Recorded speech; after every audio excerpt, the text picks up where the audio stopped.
Hello प्यारे बच्चों, उम्मीद है आप लोग बहुत अच्छे होंगे। तो आज के इस सेशन में हम लोग मुख्य रूप से जो आपका सामाजिक विज्ञान है यानी सोशल साइंस का इम्पोर्टेंट 50 ऑब्जेक्टिव प्रश्नों का सॉल्यूशन करने वाले हैं, जो आपके बोर्ड परीक्षा के लिए काफ़ी महत्वपूर्ण है। सारे प्रश्नों का आंसर आप लोग को कमेंट बॉक्स में देना है बच्चों, और जहाँ पर किसी प्रकार की समस्या आएगी आप लोग को कमेंट बॉक्स में कमेंट करना है, ठीक है। यहीं पर जो प्रश्न आपको नहीं मालूम है यहीं पर वीडियो के साथ साथ आपको याद कर लेना है। चलिए स्टार्ट करते हैं। पहला प्रश्न है, फ्रैंकफर्ट की संधि कब हुई? यानी जो फ्रैंकफर्ट की जो संधि यानी कि समझौता जो हुआ था, यह कब हुआ था? तो यहाँ पर क्या राइट आंसर हो जाएगा बच्चों? ये तो आप लोग को मालूम होगा, 1871 ईस्वी में। अगला प्रश्न है, कौन बीमारू राज्य नहीं है? ये आपका अर्थशास्त्र का क्वेश्चन है यहाँ पर। तो कौन बीमारू राज्य नहीं है? तो मैंने आपको बताया बच्चों, बीमारू, इस प्रकार से आपको याद रखना है। बीमारू में कौन कौन आ जाएगा? BIC यहाँ पर आएगा बिहार, M से आ जाएगा मध्य प्रदेश, उसके बाद आ जाएगा राजस्थान, उसके बाद आपका उड़ीसा। ये सारे क्या है? आपका मुख्य रूप से बीमारू राज्य है। अब यहाँ पर देखिए, बिहार बीमाणु राज्य है, मध्य प्रदेश बीमाणु राज्य है, उड़ीसा बीमाणु राज्य है, लेकिन कर्नाटक आपका बीमाणु राज्य नहीं है। तो सी ऑप्शन हमारा बिल्कुल राइट हो जाएगा। अगला प्रश्न है, राष्ट्रीय स्वयंसेवक संघ की स्थापना कब हुई? यानी जो RSS जिसको बोलते हैं हम लोग, RSS, इसकी जो स्थापना हुई थी कब हुई थी? 1923, 1925, 1934, 1939। तो यहाँ पर 1925 यानी कि बी ऑप्शन हमारा बिल्कुल सही हो जाएगा। अगला प्रश्न है चौथे नंबर का, निम्नलिखित में खरीफ फसल कौन है? आपको फसल से संबंधित क्वेश्चन पूछ रहा है बच्चों।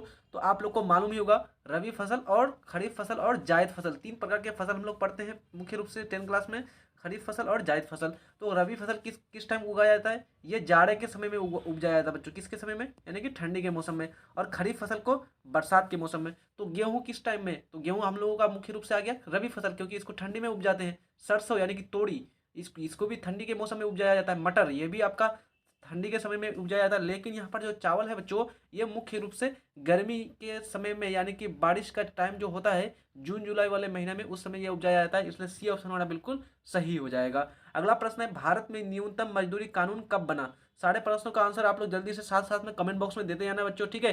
कोई भी प्रश्न आपको स्किप नहीं करना है, यहाँ पर इंपॉर्टेंट प्रश्न लेकर के आए। प्रश्न है, भारत में न्यूनतम मजदूरी कानून जो बना था ये कब बना था? 1881, 1926, 1947, 1948। तो यहाँ पर आपका डी ऑप्शन बिल्कुल राइट हो जाएगा। 1948 ईस्वी में जो है मुख्य रूप से भारत में जो है आपका न्यूनतम मजदूरी कानून, यानी कि इसके तहत इस कानून के तहत ये हुआ बच्चों कि जो भी मजदूरी करेगा उसके लिए एक फिक्स होना चाहिए कि इतना, यानी कि मान लीजिए 200 रुपया या 100 रुपया, इससे कम नहीं मिलना चाहिए। जैसे अभी है, अभी कितना बच्चों? 250 से नीचा नहीं है किसी का भी, है ना।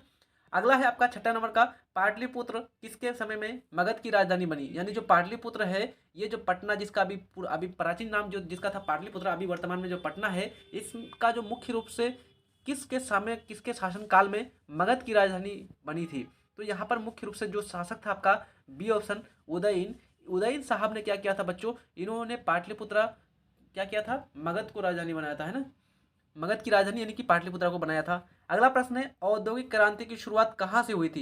यानी औद्योगिक क्रांति की जो शुरुआत हुई थी, मुख्य रूप से आपको देश का नाम बताना है। इटली से, इंग्लैंड से, जर्मनी से, या फिर फ्रांस से। तो यहाँ पर आपका राइट ऑप्शन हो जाएगा बी, इंग्लैंड। इंग्लैंड के लोगों ने ही, अंग्रेजों ने ही हमारे भारत को लूटा था, उन्होंने ही यहाँ पर शासन किया था। तो यहाँ पर आपका जो औद्योगिक क्रांति की शुरुआत हुई थी वो भी इंग्लैंड से ही हुई थी। तो बी ऑप्शन हमारा बिल्कुल सही हो जाएगा। अगला प्रश्न है 8वें नंबर का, रक्त एवं लौह की नीति का जो अवलंबन किया था, किसने किया था? मैजीनी ने, हिटलर ने, बिस्मार्क ने, या फिर आपका विलियम साहब ने? तो ये आपका तो सबसे हलवा प्रश्न है, ये तो आपको कई बार क्वेश्चन पूछा हुआ है, ये आपको याद भी होगा, बिस्मार्क।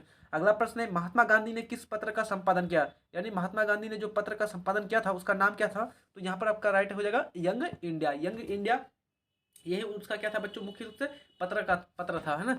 अगला प्रश्न है आपका, भारत में पहला छापाखाना कहाँ लगवाया गया? किस राज्य में मुख्य रूप से, या किस क्षेत्र में मुख्य रूप से भारत का पहला छापाखाना लगाया गया था? तो वो हमारा राइट आंसर हो जाएगा गोवा में।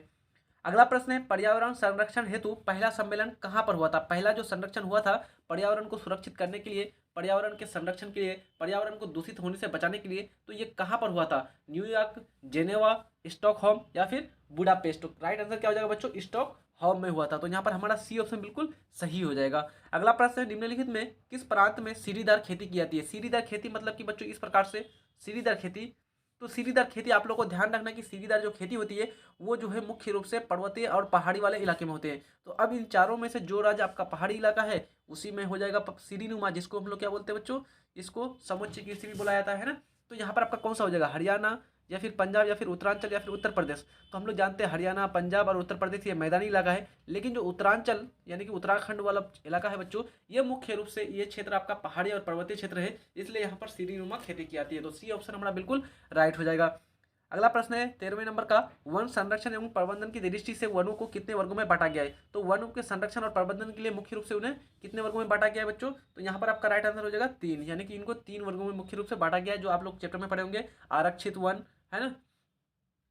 आगे बात करते हैं 14वें नंबर का, वन विस्तार की दृष्टि से भारत का विश्व में कौन सा स्थान है, यानी कि भारत में जो वन है, वन का जो विस्तार है वो विश्व में कौन सा स्थान पर रखता है। तो हम लोग जानते हैं भारत का कितना लगभग 19% है बच्चों, और क्या राष्ट्रीय औसत कितने होना चाहिए, 33% होना चाहिए। तो भारत जो है मुख्य रूप से 10वें स्थान पर है, तो डी ऑप्शन हमारा बिल्कुल सही हो जाएगा, डी वाला ऑप्शन हमारा राइट हो जाएगा। अगला प्रश्न है, सीमेंट उद्योग का सबसे प्रमुख कच्चा माल क्या है। काफी इंपॉर्टेंट प्रश्न है, ये आपको बार बार पूछा जाता है बच्चों।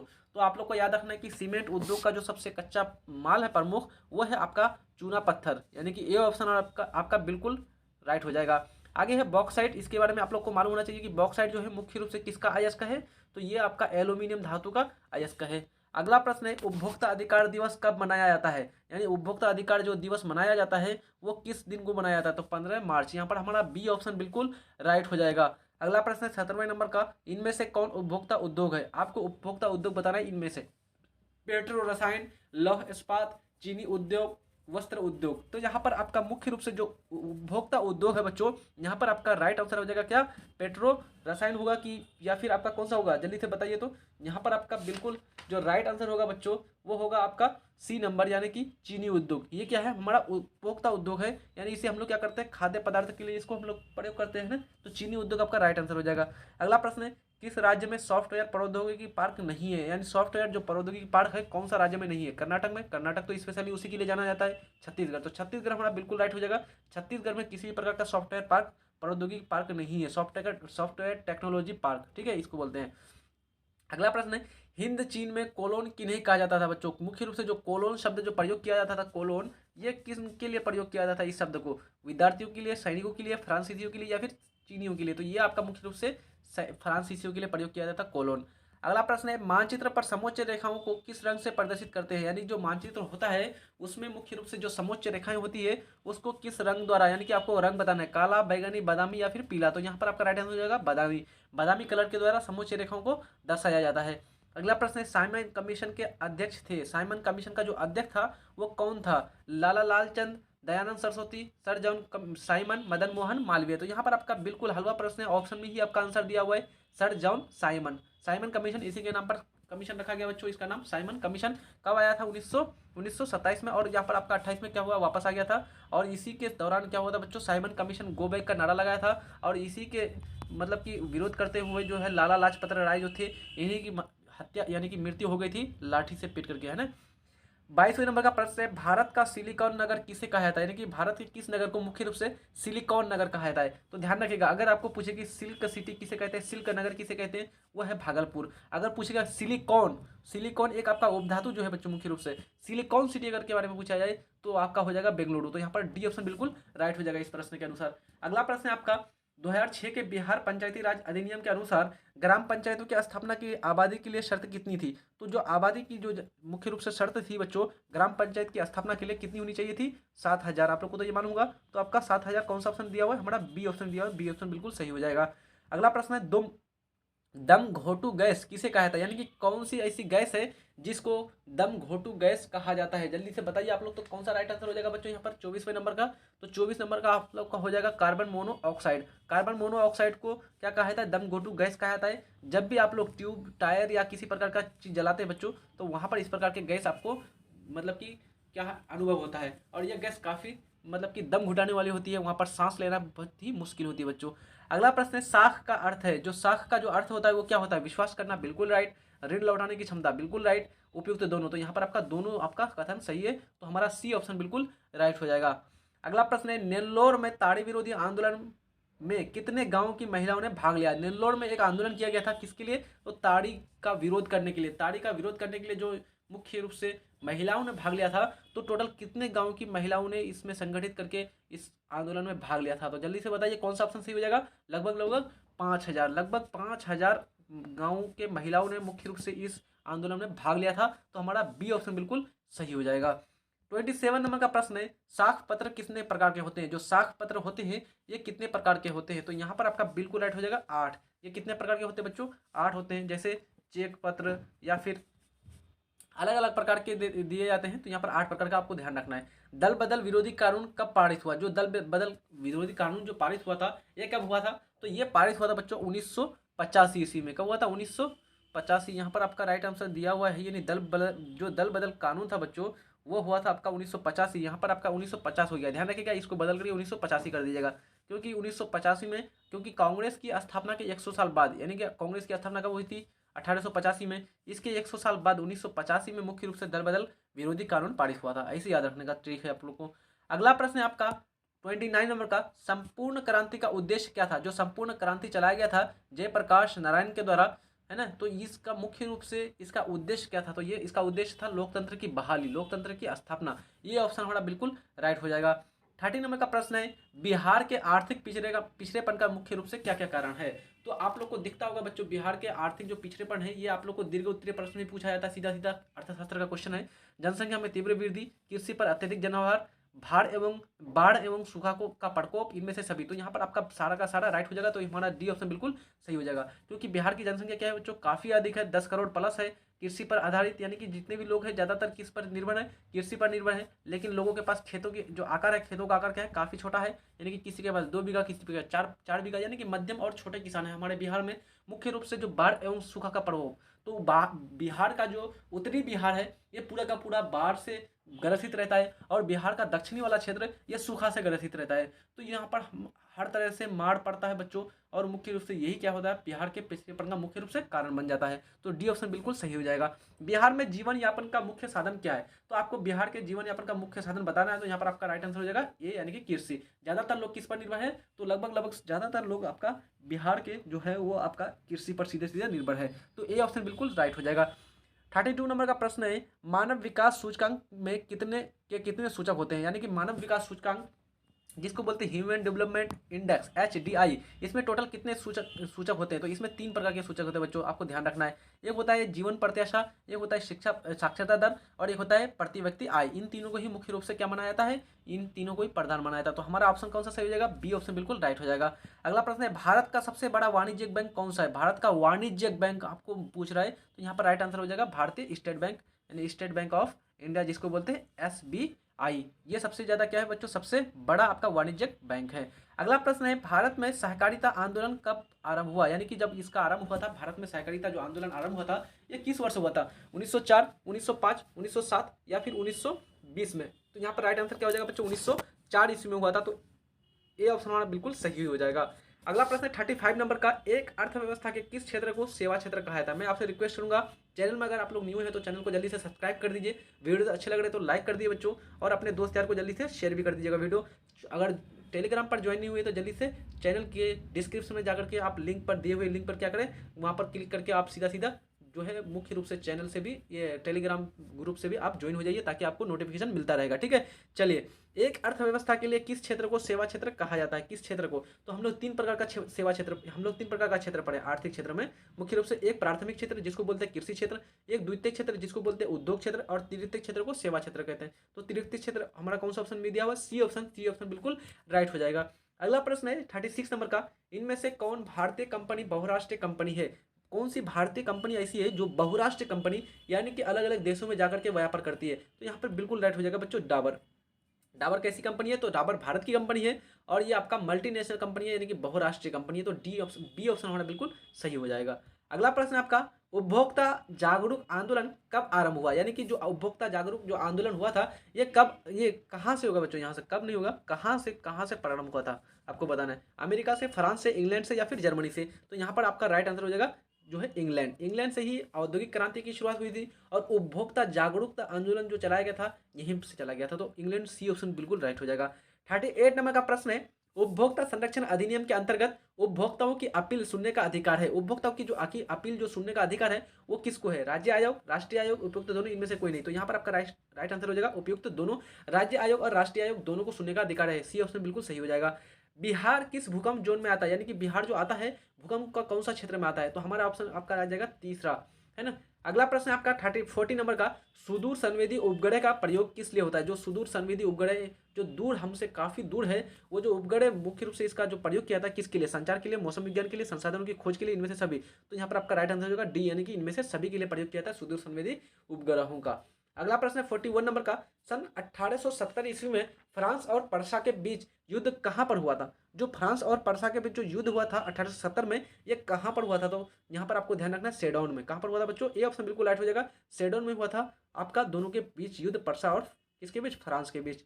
42 नंबर का प्रश्न है, नर्मदा घाटी परियोजना किससे संबंधित है? तो काफी इंपॉर्टेंट प्रश्न है बच्चों। यहाँ पर आपका नर्मदा घाटी परियोजना पूछ रहा है। तो नर्मदा क्या है? एक आपका नदी है। नर्मदा एक किसका नाम है? नर्मदा नदी है, जो कहाँ से निकलती है? मध्य प्रदेश से निकलती है और एक घाटी से होकर के बहती हुई सीधा सीधा अरब सागर में चली जाती है। तो ये एक आपका नदी है, तो नदी में क्या होता है बच्चों? जल। तो ये आपका किससे संबंधित है? जल से संबंधित है। तो हमारा ऑप्शन क्या हो जाएगा? सी ऑप्शन बिल्कुल राइट हो जाएगा। और यहाँ पर क्या है बच्चों? बांध का निर्माण भी किया गया नर्मदा नदी में इस परियोजना के अंतर्गत। और क्या हो रहा है? बिजली का उत्पादन करके मुख्य रूप से मध्य प्रदेश वाला क्षेत्र हो, राजस्थान वाला क्षेत्र हो, या फिर अन्य क्षेत्रों में क्या होती है? बिजली की आपूर्ति कराई जाती है। अगला प्रश्न है 43 नंबर का, गिरमिटिया किसे कहा जाता है? यानी कि आप क्या समझते हैं, या फिर गिरमिटिया किसको कहा जाता है? तो यहाँ पर आपका राइट आंसर हो जाएगा अनुबंधित मजदूरों को। अनुबंधित मजदूरों को ही क्या कहा जाता है? गिरमिटिया मजदूर कहा जाता है बच्चों। गिरमिटिया मजदूर उन्हीं को कहा जाता है। अगला प्रश्न 44 नंबर का, पक्की सड़कों की लंबाई की दृष्टि से प्रथम स्थान पर कौन राज्य है? यानी कि प्रथम, यानी कि पहला जो स्थान पर जो राज्य है भारत का, वो पक्की सड़कों की जो है लंबाई की दृष्टिकोण से कौन सा राज्य है? तो यहाँ पर आपका राइट आंसर हो जाएगा महाराष्ट्र। महाराष्ट्र, क्योंकि ये सब जो क्षेत्र है बच्चों, महाराष्ट्र वाला, दक्षिण वाला भारत, ये मुख्य रूप से जो है प्रायद्वीपीय पठार के अंतर्गत आता है। और प्रायद्वीपीय पठार में काफ़ी जो है ये आपका अग्नि चट्टान जो जम करके काला हो गया है। और मुख्य रूप से क्या है? ये काफ़ी बड़े बड़े चट्टान है, और इन्हीं को तोड़ करके क्या बनाया जाता है? कंकड़ी और बजरी और क्या बोलते हैं, चूना पत्थर बनाया जाता है। और इसी से मुख्य रूप से क्या किया जाता है? पक्की सड़कों का निर्माण किया जाता है। इसलिए महाराष्ट्र सबसे यहाँ पर प्रथम स्थान पर है। 45 नंबर का प्रश्न है, तमिलनाडु में कौन सी पहाड़ियों पर चाय एवं कॉफ़ी की खेती की जाती है? तो आपको याद रखना, तमिलनाडु में मुख्य रूप से पहाड़ है बच्चों, जिसका नाम है नीलगिरी। नीलगिरी की पहाड़ियों पर ही सिर्फ मुख्य रूप से चाय और कॉफ़ी का उत्पादन किया जाता है, इसी का उपजाऊ होता है। तो ए ऑप्शन बिल्कुल राइट हो जाएगा। 46 नंबर का प्रश्न है, क्षेत्रवाद की भावना का एक कुपरिणाम, एक खराब परिणाम क्या है? तो यहाँ पर आपका क्या होगा? ऑप्शन दिया हुआ है, अपने क्षेत्र से लगाओ, राष्ट्रीय हित, राष्ट्रीय एकता, अलगाववाद। तो क्षेत्रवाद की जो भावना है, ये अलगाववाद को बढ़ावा देता है बच्चों। यानी कि क्षेत्रवाद मतलब कि मान लीजिए आप किसी बिहार के किसी एक क्षेत्र से और कोई दूसरा आदमी दूसरे क्षेत्र से, तो आप लोग मान लीजिए आप लोग का भाषा कुछ है और यहाँ का भाषा कुछ है। मान लीजिए ये आपका एक क्षेत्र ए, एक क्षेत्र है बी। अब ए वाले क्षेत्र का भाषा है हिंदी और बी वाले क्षेत्र का भाषा है इंग्लिश। अब इंग्लिश वाला कह रहा है कि नहीं भाई, हम हिंदी वाले से बात नहीं करेंगे, कुछ नहीं करेंगे, इसका आना जाना बंद हो, सब कुछ ये हो। तो ये इस प्रकार का मतलब कि हमारा क्षेत्र इससे बड़ा है। और ये वाला भी बोल रहा है कि नहीं, इसका क्षेत्र से ज़्यादा हम प्रोग्रेस हैं, हमारा भाषा ये। तो इस प्रकार से जब क्षेत्रवाद की जो भावना होती है, इससे अलगाववाद, यानी कि क्या होता है? समाज एक दूसरे से अलग हो जाता है, संप्रदाय एक दूसरे से अलग हो जाता है इस प्रकार से। और क्या होती है बच्चों? मुख्य रूप से जो आर्थिक विकास का जो पहिया है वो रुकने लगता है। अगला प्रश्न है 47 नंबर का, भारत में हुए 1977 के आम चुनाव में किस पार्टी को बहुत मत मिला था? यानी कि 1977 में जो आपका आम चुनाव हुआ था, ये इसमें मुख्य रूप से इस टाइम में किसको क्या बहुमत मिला था, यानी कि किसकी सरकार बनी थी? तो यहाँ पर हो जाएगा जनता पार्टी। बी ऑप्शन बिल्कुल राइट हो जाएगा। गैरीबाल्डी पेशे से क्या था? तो गैरीबाल्डी जो थे वो पेशे से एक नाविक थे। क्या थे बच्चों? नाविक थे। आप लोग बताइएगा कि गैरीबाल्डी जो है मुख्य रूप से कहाँ के रहने वाले थे? कमेंट बॉक्स में बताइए, गैरीबाल्डी कहाँ के रहने वाले थे, कहाँ के नाविक थे? मैजिनी का संबंध किस संगठन से था? यानी कि जो मैजिनी थे, इसका जो संगठन था, इसका जो संबंध था, किस संगठन से था, किस ऑर्गेनाइजेशन से था? लाल सेना, कार्बोनरी, फिलिक हटारिया, या फिर डाइट? तो यहाँ पर आपका राइट आंसर क्या हो जाएगा बच्चों? आपका हो जाएगा मुख्य रूप से कार्बोनरी। क्या हो जाएगा? कार्बोनरी। तो हमारा ऑप्शन कौन सा दिया हुआ है? बी ऑप्शन बिल्कुल सही हो जाएगा। हंगरी की भाषा जो थी क्या थी? हंगरी की भाषा आपको बताना है। हंगरी की राजधानी कहाँ है? तो हंगरी की राजधानी है बुडापेस्ट। हंगरी की राजधानी कहाँ है? बुडापेस्ट। मुख्य रूप से इसकी भाषा पूछ रहा है, तो इसका भाषा है बच्चों मैग्यार। इसके भाषा का क्या नाम है? मैग्यार। ये ऑप्शन हम बिल्कुल सही हो जाएगा। तो आई थिंक ये सारे प्रश्न आप लोगों को काफ़ी इंपॉर्टेंट लगा होगा, और आप लोगों की तैयारी अच्छी रही होगी बच्चों, अच्छी हो गई होगी, है ना? अच्छी तरह से पढ़ते रहिए। और जो है कहीं पर किसी प्रकार की समस्या आ रही है तो जल्दी से आप लोग कमेंट बॉक्स में कमेंट कर दीजिएगा। चैनल में आप लोग अगर न्यू है तो जल्दी से चैनल को सब्सक्राइब कर दीजिए, और ज़्यादा से ज़्यादा शेयर कर दीजिए। वीडियो अच्छे लग रहे हैं तो जल्दी से लाइक कर दीजिएगा, है ना? और जो है जल्दी से टेलीग्राम ग्रुप का वहाँ पर मुख्य रूप से लिंक दिया हुआ है, उस पर क्लिक करके टेलीग्राम पर ज्वाइन कर लीजिए जल्दी से। कोई भी नोटिफिकेशन होगा वो आपको तुरंत मिल जाएगा। ठीक है, पढ़ते रहिए अच्छी तरह से। मिलते हैं नेक्स्ट वीडियो में, तब तक के लिए जय हिंद, धन्यवाद।